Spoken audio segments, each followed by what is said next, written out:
工場で働く私は妻と結婚し、子供はいなかったが、二人で穏やかに暮らしていた。妻は私の少ない給料で上手にやりくりし、家庭を支えてくれていた。最近は取引先の上司が工場に無理な注文をしてきて残業続き。帰宅時間は遅くなり、一緒にご飯を食べることも減ってしまったが、妻は何も言わず支えてくれていた。そんな妻に少しでも日頃の感謝を伝えたいと思った私は、結婚記念日に妻の好きな寿司を食べに行こうと思った。貧乏だったけど大事な記念日なので、高級寿司に連れて行くことにした。実は前から検索して気になっていた店に早速電話し予約した。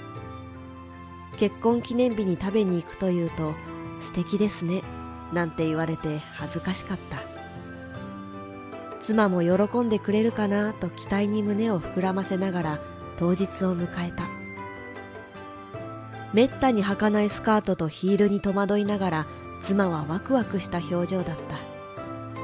私もカジュアルなスーツを着て一緒に予約した高級寿司へ向かった。到着し中に入ると、初老の婦人が座るカウンター席の隣に案内され、私たちは緊張しながら座った。落ち着いた照明に清潔感と上品さのある店内。こんなお店に来るのは人生で初めてだった。カウンターの中には何人かの板前さんが立っていて、今日私たちに寿司を握ってくれる板前さんは、お店を検索した時にも出てきたこの店の大将だった。大将は貫禄はあるものの、とても穏やかそうな人だった。こんなに素敵なお店は初めてです。失礼にならないお寿司の食べ方を教えてください。私が言うと大将は、はいよ、と通る声で返事をして、早速準備を始めた。妻は隣の婦人に目をやった。私が見てもうっとりするぐらいにとても上質な着物を着ていた。隣の方、素敵な着物じゃない？私ももっときちんとした服を着てくればよかったかな。妻は自分の服装が恥ずかしくなったのか、そんなことを言ってきた。そんなことないよ、と言いつつも、私も自分の服装がお店に釣り合っているか心配だった。その時、私たちの会話を聞いていた婦人がこちらを見てニコリと笑った。そんなこと言っていただけて嬉しいわ。でもね、これタンスの肥やしになっていたから着ただけなの。あなたも素敵なお召し物よ。婦人はそう言って優しくフォローしてくれた。妻は恥ずかしそうに笑い、私は軽く頭を下げた。お茶とガリが出され、大将が握ったものを下駄に出してくれた。手でもお箸でも構いません。ただ、下駄に出した時が美味しいので、なるべくすぐに召し上がってください。大将に教えてもらい、私と妻は箸でお寿司を食べた。白身の握りで臭みはなくさっぱりとした味わいだった。その後も大将は食べる寿司の説明を一つ一つ丁寧にしてくれた。こちらは炙った南マグロです。食べた後にガリやお茶でお口直しをしても大丈夫です。タイです。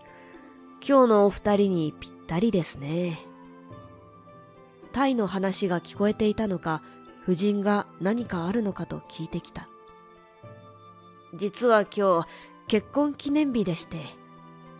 照れて私が言うと、婦人は顔をくしゃくしゃにしてめでたいなと笑ってくれた。そして婦人は私にビールを。お酒の飲めない妻には食後に甘味を注文してくれた。出されたビールを婦人と乾杯し、周りにいた他のお客さんたちも私たちのことをお祝いしてくれた。初めて来た高級寿司で緊張していたが、和やかな雰囲気に私たちは幸せな気持ちになった。するとその時、ちょうど一人の男性が入店してきた。なんとなくそちらに目をやった私は、その人物と目が合い、思わずあっと声が出てしまった。それは私の働く工場の取引先上司だった。いつも機械油で汚れている私たちを汚いといった目で見下すトゲトゲしい人だった。そんな取引先上司は最近、私たちに生産性を上げろと無理な要求ばかり。無茶な発注に人手のない中で作業をする私たちは残業続きで毎日うんざりだった。まさかそんな取引先の上司とこんなところでばったり会うなんて、と嫌な気持ちになってすぐに目をそらした。けれど上司は一瞬で私だと気づき、ずかずかと近寄り顔を覗いてきた。誰かと思えば工場のお前か。どうも、と私が作り笑いをする一方で、上司は私と妻を見て鼻で笑った。こんなところで会うなんてな。俺は常連だから来るけど、お前みたいのがよく来れたな。嫌味なんていつものことだったから耐えた。夫人が間に入ろうと腰を浮かせたので、私は無言で微笑んで止めた。妻が私の腕をそっと掴んだ。上司は妻と隣にいる夫人を見比べ、お前の奥さん貧乏ったらしいな、と言った。その言葉に我慢していた私はプツンと何かが切れた。妻のことを言われて耐えられるわけがない。妻は関係ないだろう。それ以上ひどいことを言うな。そう心の中で言い返し、椅子から立ち上がって上司と睨み合った。妻は泣きそうだった。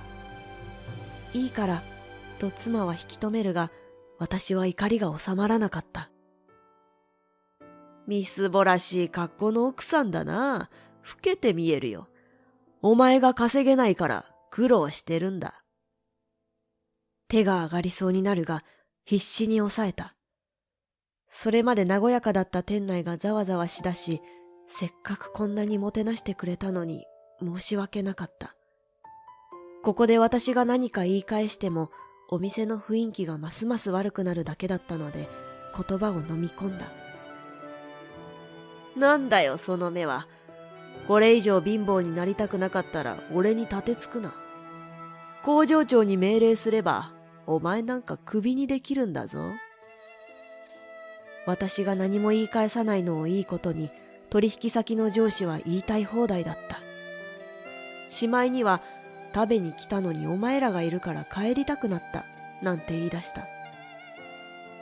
これ以上、お店にもお客さんにも迷惑はかけたくなかった。暴言を聞いて、お客さんだって嫌な気持ちになっただろう。私たちが帰れば収まるなら、と妻に目をやった。妻は、もうたくさん食べたから、と小声で言って微笑んだ。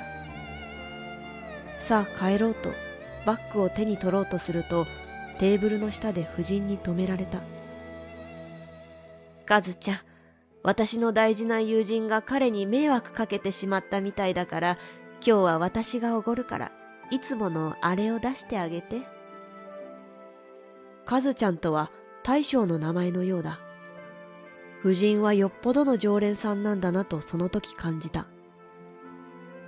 大将は一瞬ニヤッと口角が上がったように見えたが、すぐにいつもの冷静な表情に戻り準備を始めた。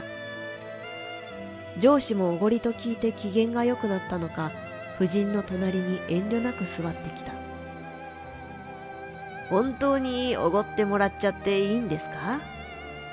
ええ、思う存分食べていっていいわよ。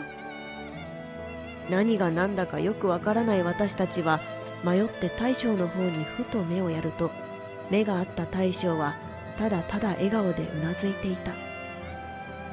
それから10分ほど上司と夫人は仲良さそうに話をしていると、大将があいよ、お待たせと上司の前に一人前の寿司を出してきた。いつものってこれですか？ええ、そうよ。遠慮せず、好きなだけ食べていって。それはガリ尽くしならぬガリのオンパレードだった。ガリの握り、ガリの軍艦、合わせて10貫ほど、それぞれ炙りやタレなど一つずつ違いがあり、バラエティに富んだもののようだ。いや、ガリばっかりじゃないですか。こんなもん貧乏人が食べるもんですよ。私たちみたいな上級国民はトロとかウニとかあるでしょ。それを聞くと大将の顔がぐっと険しくなり、うちのガリのことをバカにされてます？この繊細な味も理解できないようじゃ、これ以上お出しすることはできないですね。夫人は隣でうんうんとただうなずいている。それを横に見た上司は顔を真っ赤にしてバッと立ち上がり、俺は常連だぞ。社長といつも食べている方の握りとか出してくれよ。と怒鳴り始めた。私のおすすめはお気に召さないかしら？当たり前だ。こんなもん食えるか。大将はため息と同時に、正直お帰りいただきたい。私はね、幸せそうに食べてくれるこちらの若いお二人を返すなんてことあっちゃいけないと思っておるんです。他の方々にも迷惑がかかっているのでお引き取りください。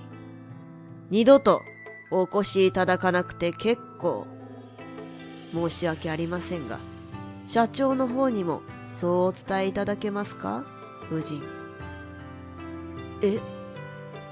上司は一瞬固まり、何かを感じたのか、顔はどんどん青ざめていく様子で、夫人の方にゆっくり目を向けると、首をかしげた夫人が、どうかなさいましたか？と素敵な笑顔で返していた。次に上司は震えながらも私のことを睨んできたが、それと同時に私の後ろにいる店内のお客さんが目に入ったのだろう。私には他のお客さんの表情はわからなかったが、背中越しにお客さんたちの帰れという思いが伝わってきた。大将だけでなく、その場にいたお客さん全員の冷たい目にビビったのか、上司は夫人にだけ軽く会釈をすると無言のまま出て行った。上司が出て行き、力が抜けた私は椅子にへたり込んだ。夫人が、大丈夫？と声をかけてくれた。板前さんが熱いお茶を出し、そっと私の肩を叩いてくれた。後ろにいたお客さんたちも拍手しながら、おととい来やがれってもんだ、などみんなでワイワイと盛り上がっていた。私はほっとしたが、お店に悪いことをしてしまったと正直後悔した。あの上司は私なんかよりお金はあるだろうし、今までだってきっとこの店に通っていただろう。そんな大切なお客さんを返してしまってよかったんだろうか。と大将に聞くと、やはり上司はよく来るお客さんではあるようだ。でも、この店をひいきにしてくれているのは夫人の旦那さんの社長さんで、あの方はいつもついてきているだけなんですよ。そうなんですか、と私は驚いた。さも自分はよく来ているかのような態度だったのに、話を聞いてみれば全然違った。常連でもないのに上司は横暴で、お店に社長はこれがお好きだからと今日仕入れていない魚を注文してくることもよくあったそうだ。私も途中で気がついたけど、夫が言っていたいつもお寿司の時だけへいこらついてくるというのは彼のことだったのね。と夫人も呆れたように笑っていた。私は寿司を美味しく食べてくれるお客さんを大切にしますので。大将はそう言って軍艦を食べていた私たちと隣の夫人にマダイのお吸い物を出してくれた。事前に結婚記念で行くとお店には伝えていたため、わざわざ仕込んでくれたのだそうだ。そしてそのお吸い物はその日来ていたお客さん全員に振る舞われた。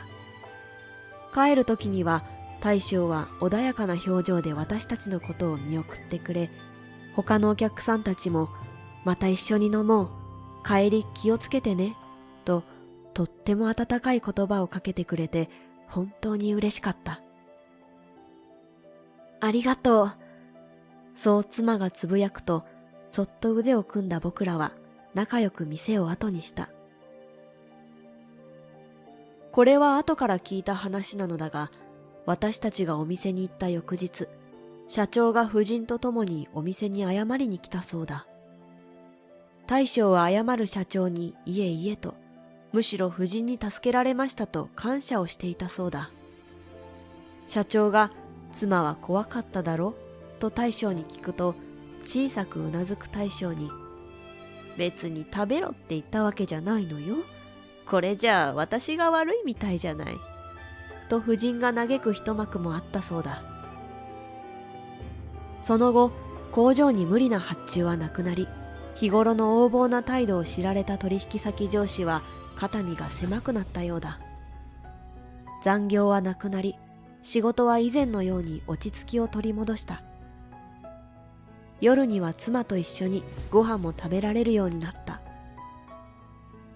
あの日訪れた高級寿司屋の大将と隣にいた夫人、そして店にいた他のお客さんには感謝しかない。私はそんなにたくさん寿司屋には行けないだろうが、また来年の記念日には寿司の好きな妻を連れて食べに行きたいと思っている。